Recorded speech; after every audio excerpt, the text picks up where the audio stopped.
Hi everyone, it's Margaret here with 60 and Me. Hope that you're doing great today. Thank you so much for being here. Now, this may be a time when you're putting a little bit more effort into decorating your house and creating a surrounding that is calm and peaceful as we spend more time at home. And you want your home to be beautiful and you want it to be comforting and relaxing. And so I've got some ideas for you as to how to decorate and things to add to your home to make you feel like you're a millionaire, that you've got luxury at the budget that you can afford. And one of our bloggers, Lisa Dunkel, wrote this article on, I think it was called How to Feel Like a Millionaire in Your Home. And her ideas are great. And they're really lovely ones to inspire you to do something in your home to make it more comfortable, more just peaceful, because we just need a little bit more tranquility and calm these days, I think. So some ideas for you to decorate. Now, decorating isn't like, buying clothes or makeup. It's like, that's something that you can, you can do for a relatively small budget. But if you're going to buy furniture and things, well, then that's definitely going to cost you a lot. So you've got more to think about. But we're talking about things here that are just inexpensive, little accessories, things that you can add to your home to make it shine and to make you feel like you're shining as well. So you don't have to go crazy with it. This is just small details often that make all the difference. Lisa actually speaks about a woman called Jo Tutton, who is an interior designer. And I wasn't familiar with her, but she does all these great things for your home. And apparently she's very down to earth, not fussy, just, really elegant, classy accompaniments to your home. I mean, it's good looks on a budget, basically. So I hope that you're up for that today. We can go through some ideas. So one thing you can do if you don't know your style, now this is one of the challenges, is knowing what works for you. Maybe this is a great time to go a little deeper and find that person, not just style in your home, but style in life in general. But you may just have to start constructing your style from scratch. One thing that Lisa suggests is that you go out to Pinterest and start a Pinterest account, a board, and start pinning things that you find on Pinterest that just pull you to it. Very visual platform. And I haven't talked about it very much, but I use it a lot because if I'm inspired by a color, I will just say, go out and look for coral things or turquoise or whatever. And you can then put together a board and suddenly things start to emerge, the colors that resonate with you, the colors that make you feel comfortable and peaceful and happy. And that's really important. And then you can think about the spaces in your house that you want to kind of accent with that. Now, Jo's advice to start with is to have a kind of a neutral palette. Now I know people that have painted their bedrooms. One of our women in our Patreon group, Debbie, has painted her room turquoise, like a tropical paradise. And that's her way of cheering herself up and living in that smaller space for a while. But, basically Jo's advice is to start with a kind of neutral palette and then use accessories to bring the color to life. And I've actually done that quite a bit because I love texture and colors. So putting a really fluffy cover on a cushion that's like a nice bright color, that to me is like a really positive. I've got like a turquoise cover that I snuggle in. It's just beautiful. But, her advice is to just start elegant, sophisticated. Don't try to go to the edges unless you want to go to the edges. You can do that with your decor. It's only decor. It's not like you're buying a $5,000 sofa or something like that. This is just fun stuff. So neutrals to start with, and then dark accents. Now, I actually, for a long time, had black cushions on my sofa. I had a gray sofa, and I had pinks and grays and black.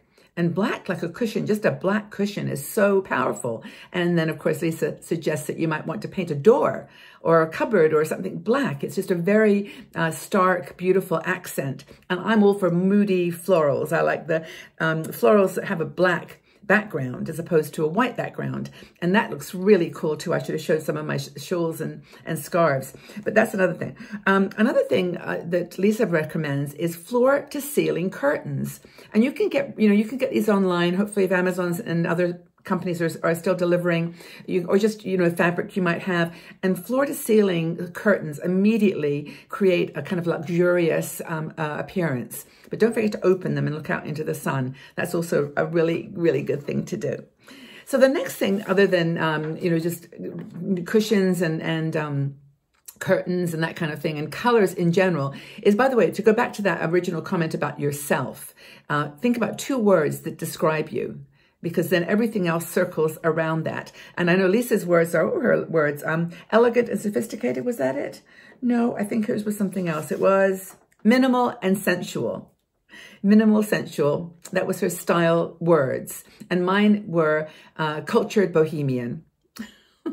So think of 2 words that describe your decorating style, because that's where the luxury and where the elegance starts to come out, because you are choosing things that just are you. They come from inside out. So less is definitely more in Joe's opinion, and I agree with this. So maybe this is also a time to downsize a bit. You know, if you've got like decorations and things on shelves and things that just have been put up there kind of randomly, and you just don't really, they're not just speaking to you, you're feeling cluttered, take them down. If you don't want to throw them away, or, you know, for another time, put them in a box and just hide them. Because I think when you're in a state of a little bit of, I don't know, being overwhelmed by the situation, and especially right now, the kind of restrictions on movement and just the whole atmosphere of anxiety. One way to kind of move through it is to surround yourself with just peace and calm. So maybe you use some of that hygge, the Danish strategy of surrounding yourself with fun, beautiful things, but then simplifying at the same time. So one bowl on a shelf, one kaleidoscope, one picture. It can be very soothing to your eye. And, you know, I mean, I must admit, I've got a collage of pictures that I have in just about every room with my family pictures I put together, but that's all I have. I don't have a lot of other accessories. So pictures can be beautiful as well. A vase, a bowl, a picture. It's really, really true. You could also, another luxurious thing to do, according to Lisa, is to decorate with books. You know, put your books out. Use them as a decorative piece. Put one book on the table and just turn it to a page every day that's like inspires you. I have a book on Indian saris that, you know, I've actually taken a lot of my reading online, but this is one that I love the pictures, so I've kept it. And that's a beautiful thing to do too. One book, just enjoy it. And another thing that Lisa mentions, which I think is very powerful too, is bringing the nature inside. So flowers, you may not be able to get them now, but even pictures of flowers or artificial flowers. That's not the ideal, but it's okay. And that's the way to, you know, bring that floral representation. Maybe some botanical prints. You could just put a botanical print behind some plastic or glass, whatever you've got. This is the time to get creative. This is the time to make your home luxurious and to live like that millionaire who knows what they like, knows their style, and is able to decorate because they are financially able. You can do it because you're creatively able. And I think that's the very cool thing. So what else is here? Yeah, you don't need to have a lot of flowers, just one flower. I'm looking at my notes. Yeah, and lighting. That's another thing. Lighting is super important. I have a light that's got little crystals on it. So when you turn the light on, it reflects on the wall. And that's the kind of thing that's really lovely. But, you know, light in a corner where you can sit and read, it just gives you that cozy, warm feeling. Create those spots that are your little power spots, your little creative spots. But lighting, super important, and it changes the mood. And of course, candles are a great option. If you are in the evening, just light a candle, relax, let it light you up inside. It's really important. So I think the thing here is try different combinations. Don't be afraid to, you know, experiment a little bit, and just, you know, let your inner you come out, your inner personality. And that's really where creating a luxurious environment comes from. And I think it's more important to just love your home, whether it's small, whether you're in a studio room in New York City, you know, where there's not much in the way of space, or in a big open space somewhere else, or if you're in a small apartment, you know, just make the best of that situation with those small touches that you know are going to soften the edges and make this time a little bit easier to deal with. So are you happy with your home? Are you happy with have you got a favorite room? Have you got a room where you always tend to go? Or so funny, I just actually saw a cartoon. It was like, because of the situation right now, people staying in their house, it's like, where should I go today? Where should I travel? Should I travel to my kitchen or to my living room or my bedroom, or maybe from my bed to my desk? You know, but it's like you've got to honestly do your best to create an environment that's going to nurture you emotionally. Emotions are very strong right now.